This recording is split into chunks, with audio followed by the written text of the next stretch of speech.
vois le regard des gens. Blackout. Il y a une frayeur qui me prend, qui me saisit. La seconde d'après, je baisse les yeux et j'ai fait méticuleusement une lecture rédigée. Une lecture suivie et dirigée. Tu n'as levé les yeux que pour dire merci. Exactement. Et je tiens à préciser, Florent était un de mes premiers formateurs en prise de parole en public. Une connaissance s'amenuise et s'étiole à force de ne pas être partagée. Je pense que c'est une question piège. À formuler ainsi, c'est comme si j'étais là pour donner un résultat d'un concours. Est-ce que le Togolais passe ou pas? Alors, pour moi, beaucoup ont confondu se présenter et donner son identité. Je pense que tu t'appelles Torototo, Parampampam, quel nom que ce soit. Beaucoup trop d'humilité, on pense qu'on ne peut pas apporter. En fait, on se refroidit avant même que la température ne baisse.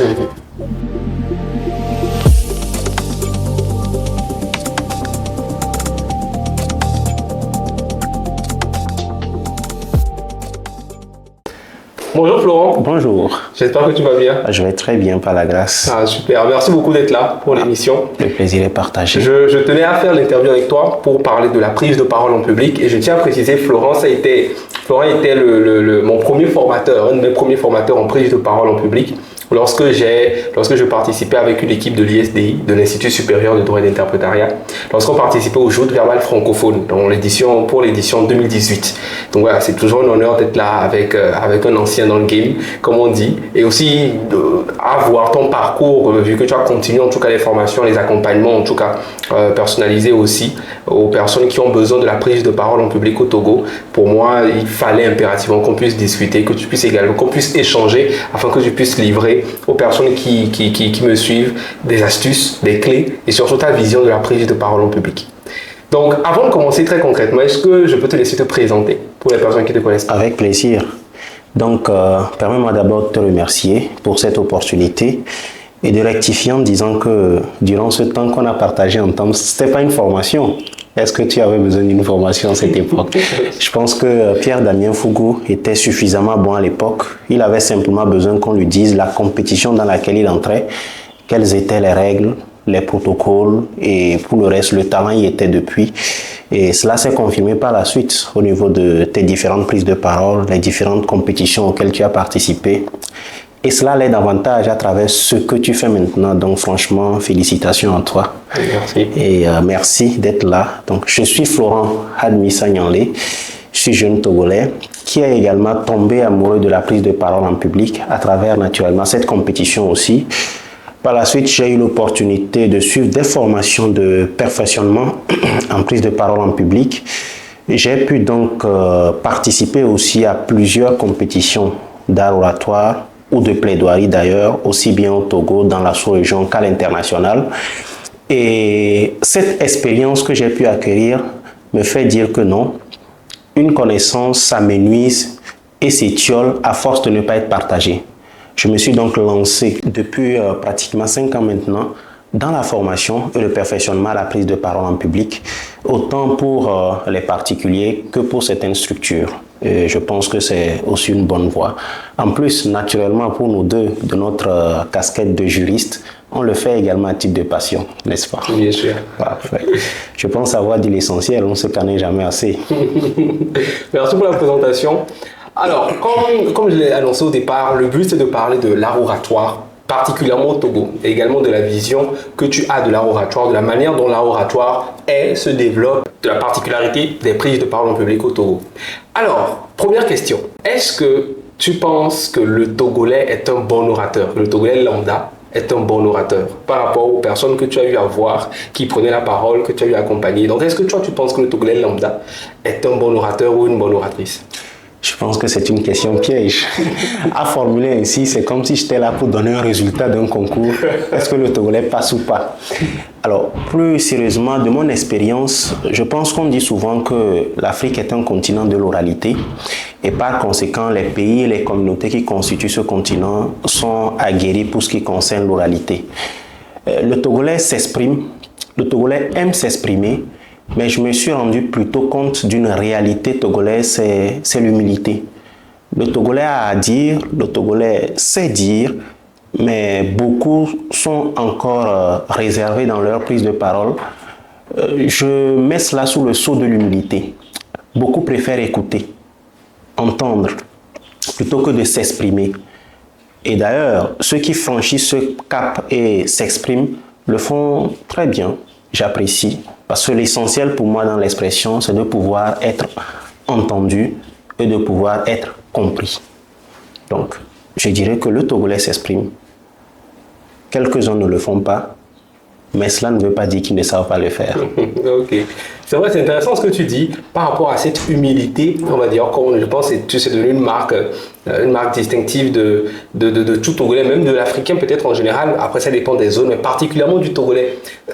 Même par rapport à la manière dont, je pense que c'est d'abord de l'éducation, mais même la manière dont on se présente professionnellement. J'ai l'impression, comme par exemple certains entretiens, la dernière fois je donnais une formation sur l'entretien, et il y a beaucoup de personnes, lorsqu'elles se présentaient, c'était plus un entretien, mais c'était presque de la supplication. J'ai l'impression qu'on n'arrive véritablement pas à mettre en avant nos compétences, oui, à mettre en avant ce qu'on fait. On ravale notre être, on ravale en fait nos expériences. Et moi, je le dis souvent, à chaque fois que je dois donner une formation en art oratoire, j'ai toujours un module spécifique qui commence. C'est l'art de se présenter, l'art de la présentation. Pour moi, beaucoup ont confondu se présenter et donner son identité, donner son nom. En fait, donner son nom, c'est son identité, Florent Nyanlé, c'est différent de se présenter. Au-delà des noms et prénoms, on voudrait savoir ce que fait la personne, ce qu'a fait la personne et pourquoi pas ce que ferait cette personne-là. Mais justement, beaucoup limitent cela au nom. Et je pense qu'en le faisant, en se présentant comme je l'ai dit, cela sera plus intéressant et va susciter même le fait qu'on puisse demander votre nom. C'est ça. Mais on met plus le nom et le prénom en avant. Ouais. Je pense que tu t'appelles Torototo, Parampampan ou quel nom que ce soit, on serait d'accord. Ouais. Mais ce que tu peux nous apporter par ta présence l'est davantage. Ouais. Peut-être que c'est... Parce que je me dis, la prise de parole, c'est un outil en soi. Mais est-ce que c'est peut-être pas parce qu'on ne réfléchit pas, ou on pense qu'on n'a pas forcément de valeur? Je prends un exemple très simple. Quelqu'un qui vient de finir un parcours licence ou un parcours master, étant donné que la formation est principalement théorique, peut-être parce que cette personne pense qu'elle n'a absolument rien à apporter à l'entreprise dans laquelle elle va pour postuler pour un stage ou même pour un véritable emploi professionnel. Donc peut-être c'est parce que on ne prend pas véritablement, on ne se dit pas qu'on peut apporter quelque chose généralement. Tu en penses quoi? Je souscris à cela. Beaucoup trop d'humilité, on pense qu'on ne peut pas apporter. En fait, on se refroidit avant même que la température ne baisse. Je le prends ainsi.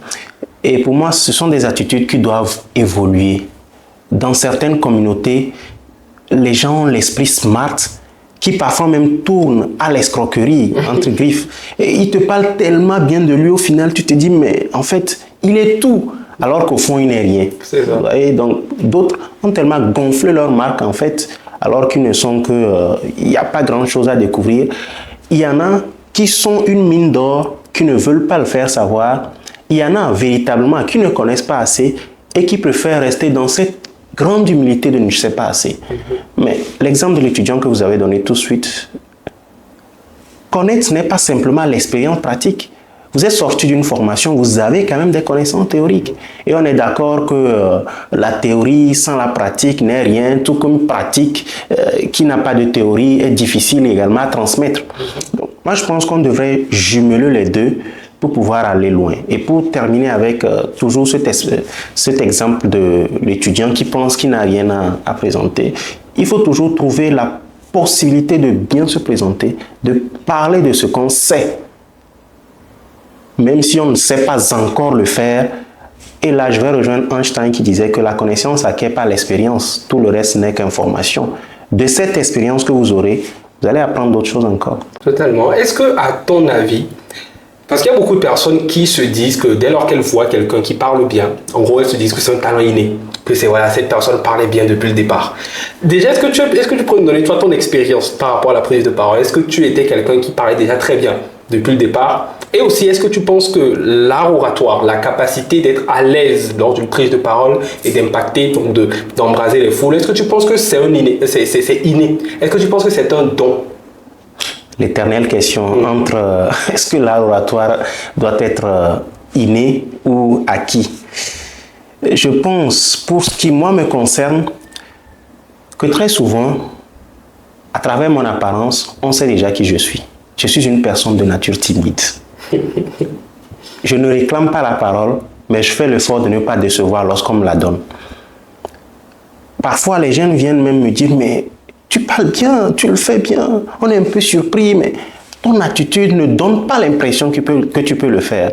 Je pense que je suis également de ce Togolais qui est humble et qui défend le fait qu'il faut parfois sortir aussi un peu de sa zone de confort. Et pour en venir à la question, l'histoire des grands orateurs d'ailleurs nous dit qu'ils ont appris à parler. On peut naître avec un talent qui va s'étioler par défaut de pratique.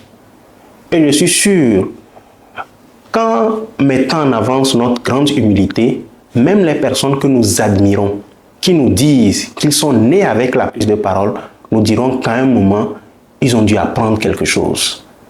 On est avec le talent, mais simplement en écoutant le discours de quelqu'un, la prise de parole d'une personne, on se dit « Waouh, il a très bien fait. Je voudrais faire comme cela prochainement. » Et cela nous pousse à améliorer un pan de notre prise de parole. Ce qui veut dire qu'à ce moment, il y a eu quand même de l'apprentissage. Moi, par rapport à cette question, je reste clair et je dis, vous naîtrez certes avec des talents, des dons, des qualités différentes, mais pour ce qui est de l'art de s'exprimer, allons à l'école de cela. Allons-y à cette école qui nous permette de pouvoir nous exprimer. Peut-être je vais également te retourner la question de savoir ce que tu en penses, parce que c'est une question fondamentale qu'on pose aux formateurs. Je suis sûr que tu as plusieurs fois eu à faire face à ce cas. Et aussi ton expérience.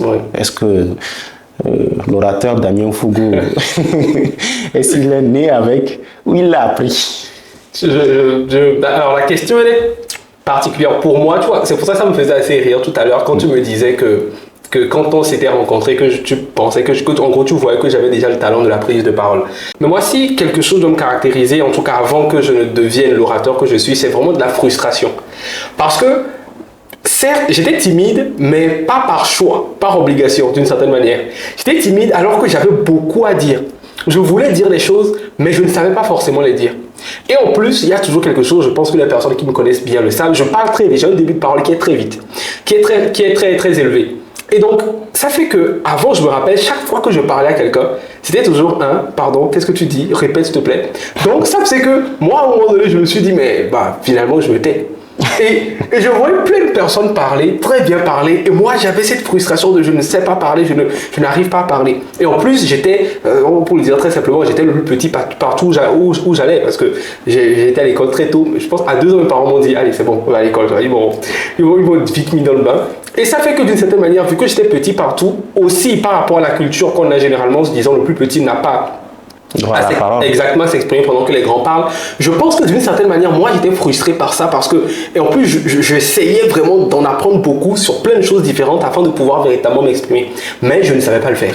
Alors là, pas du tout.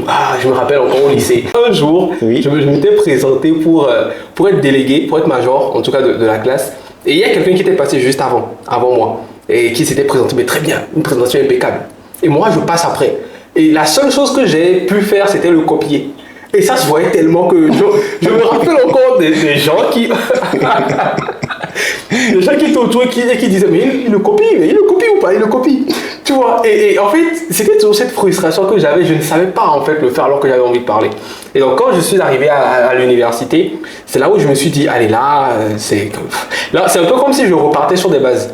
Tu vois, et donc je me suis dit, allez, il faut au moins que j'essaye. Au départ, le but, ce n'était pas de savoir bien parler, c'était au moins de maîtriser la matière juridique. Le but au départ, c'est de maîtriser le contenu juridique. Vraiment, c'était parce que je me disais que si je maîtrise, je peux partager ça. Je peux répondre aux questions en classe, je peux véritablement apporter quelque chose quand je parle. Et donc, au départ, c'est comme ça. J'ai tout fait pour véritablement maîtriser les notions juridiques, maîtriser les mécanismes, les expliquer à mes camarades. Et au fur et à mesure, et surtout quand on a commencé les exposés, je me suis dit, allez, il y a quelque chose à jouer. Et il y a une expérience particulièrement qui m'a fait me dire que je ne peux plus juste traîner une frustration. C'était à l'UQAO, à l'université, première année. On faisait un exposé. Mon premier exposé portait sur le thème droit et religion. Et j'ai travaillé l'exposé seul. On était en groupe de 4, mais j'ai travaillé l'exposé tout seul. Et je me disais que si je maîtrise bien l'exposé, je vais pouvoir très bien faire la présentation. Et pendant le jour de présentation, on s'est dispatché, on a dit ok, celui-ci présente ceci.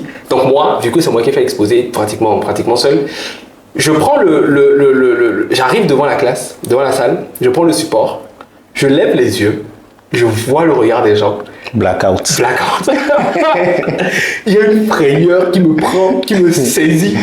Mais j'avais le support comme ça, je tremblais.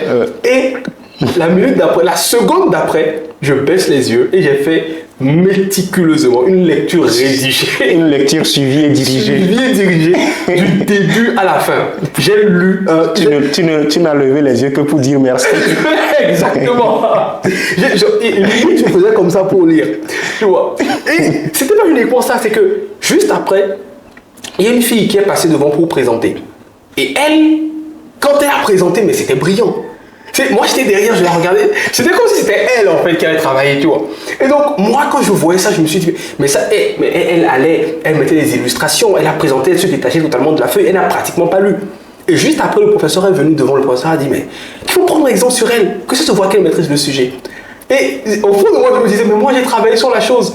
Et je me suis dit, c'est là vraiment que j'ai remarqué que tu peux savoir tout ce que tu veux, ton degré de technicité, ton degré de technicité peut être là. Mais si tu ne sais pas présenter, si tu ne sais pas t'exprimer, ça ne sert à rien finalement. En tout cas, il y a des domaines, peut-être, il y a des gens qui diront certainement qu'il y a des exceptions, certainement. Mais dans la majorité des cas, il faut savoir s'exprimer. C'est là que je me suis véritablement dit que non, là, à partir de maintenant, je vais devoir me challenger.